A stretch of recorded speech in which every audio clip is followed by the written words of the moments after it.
চিংড়ি ইলিশ নিয়ে ঘটি বাঙালের মধ্যে যতই মারামারি বাঁধুক না কেন, এই লোটে মাছটা কিন্তু দুপক্ষই খুব ভালো করে খায়। আগে থেকে কেটে ধুয়ে রাখা লোটে মাছের মধ্যে আধখানা পাতিলেবুর রস আর সামান্য লবণ দিয়ে ম্যারিনেট করে রাখবো।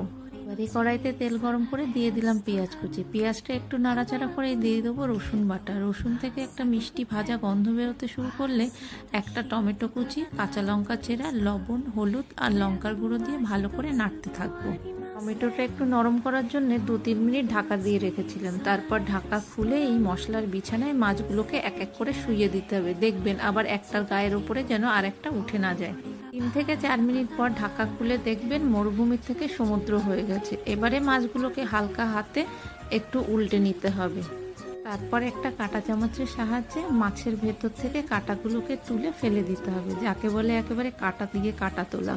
এবারে এর মধ্যে দিয়ে দিলাম 1 চামচ জিরের গুঁড়ো, 1 চামচ ধনের গুঁড়ো, আর এই রান্নাটা যেহেতু একটু ঝালঝালি ভালো লাগে তাই একটু মরিচের গুঁড়োও দিয়ে দিলাম। তারপর আর কিছুই না, এবারে শুধু জল শুকানোর পালা।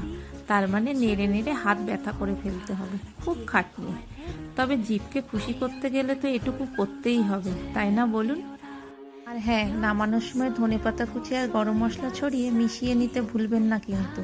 আজকের মতো চলে যাচ্ছি, দেখা হচ্ছে পরবর্তী আরেকটি নতুন ভিডিওতে।